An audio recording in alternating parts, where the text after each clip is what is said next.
So it's an interesting thing. You realize all of us in here, we are each of us, when we talk about Second Amendment advocacy in the United States, it looks vastly different for each one of us. Because the culture that we live in, now, we all come together here in Kansas for a weekend, but the culture that we live in is significantly and radically different. Today's video is brought to us by Mantis. The Mantis family of products is integral to ASP staff building handgun and carbine skills and are your most economical and fastest path to improvement in your skills too. Whether you choose the X10, the Laser Academy, the Blackbeard, or use them all in concert, they will help your practice be more effective, efficient, and fun. Go check them out, pick up a unit, and thank them for sponsoring today's video. Now you might go, okay, Connecticut and California, somewhat, except for, so I was in the military for 8 years, and the West Coast and the East Coast are a separate country. I mean, they really are, and it's funny, I was born and raised in California, and so I kind of have that West Coast mindset of, where you go over to the East Coast and the amount of space that I want as a West Coaster, those East Coasters are like, let me snuggle right up. Hi, how are you? What are you doing in my world? And I'm like, whoa, give me a little space here, would you? It's just a different world, right? Whereas people from Kansas and from Oklahoma are not, both of those extremes. You're like, what is wrong with you people? Like, so much, by the way, as a California native who's left, so much.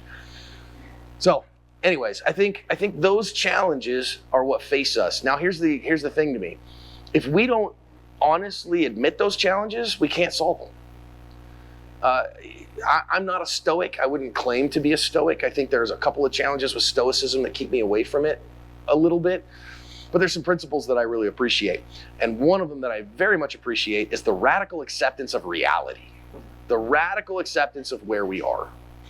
And if we don't do that, then we can't chart a path forward if we don't know where we stand today. And if we don't understand where we are today and we admit where we are today, then we cannot possibly help. This is, for instance, I'll give you a non-political instance of this. I'm listening to a pretty great book right now called Playing God by Andy Crouch. And he talks about Steve Jobs in there. And Steve Jobs was, a genius of marketing, if nothing else, okay?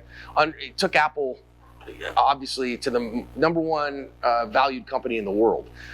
And then when Steve Jobs, one of his big problems was, his besetting problem was control of food. And he had a huge food problem that he would spend weeks and months and years doing like incredibly strict veganism and then a different vegetarianism and doing this stuff. And he got diagnosed with liver cancer. And his doctor said, hey, if it's very serious, but if we go in there right now, we have a prescribed surgery, the chances of making it through are very, very strong. And he said, no, because I control my body with food and I'll do these juice cleanses and these various things. And his doctors are going, friend, that is not reality. If you do that stuff, it will kill you and it will kill you quickly.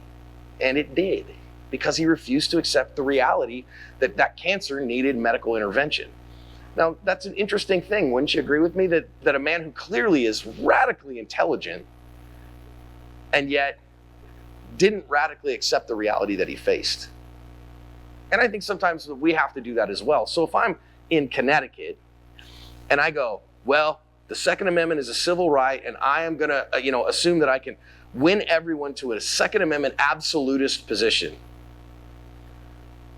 or I can run for office here on an absolutist platform, you're probably just denying reality of all things. And you ought to rethink that strategy. And really, kind of one of my things here is that if we don't accept the problem, then we can't do anything about it. But I think a lot of people accept the problem. Well, the country's getting more polarized. People are driving more left and more right. You realize it's you. It's not the media that's doing that. It's us. So I'm gonna something we've talked about a little bit. I posted in our YouTube group. This issue called audience capture. Now, audience capture is when your favorite social media influencer takes a particular position on something. Are you more likely to comment out of positive emotion or negative emotion on social? 100% negative emotion, and we all recognize we do that. We are far more apt to go, that's stupid and you're a moron, than we are to go, I totally agree with you. Well, so your favorite TikToker, YouTuber, whatever, YouTuber, right? Puts out a position and all of a sudden starts getting a mountain of hate for that position. What does their psyche say? I'm not doing that again. I'm not taking that beating. I don't want to lose my audience. I don't want to deal with the emotional outflow of that. So either I'm going to change my position to grow my audience, or I'm just not going to talk about that anymore. And so the audience and their negative reactions drives the content. So when they go, well, you know, there's an effort by the media to control the narrative of the people. It's actually significantly the opposite, that it's the outcry of the mob that's driving what messages are acceptable. And that comes from right and left both. So here's a hint. When you see something that you appreciate it. When you see something that you go, I see value there. I do think that there's some other things to think about here. Mention it. Don't just scream and holler and anger about that. So the other part of that is we say, well, it's going more left and more right, and there's nothing we can do about it, and we're just going to have a civil war, and so we may as well just break up the country.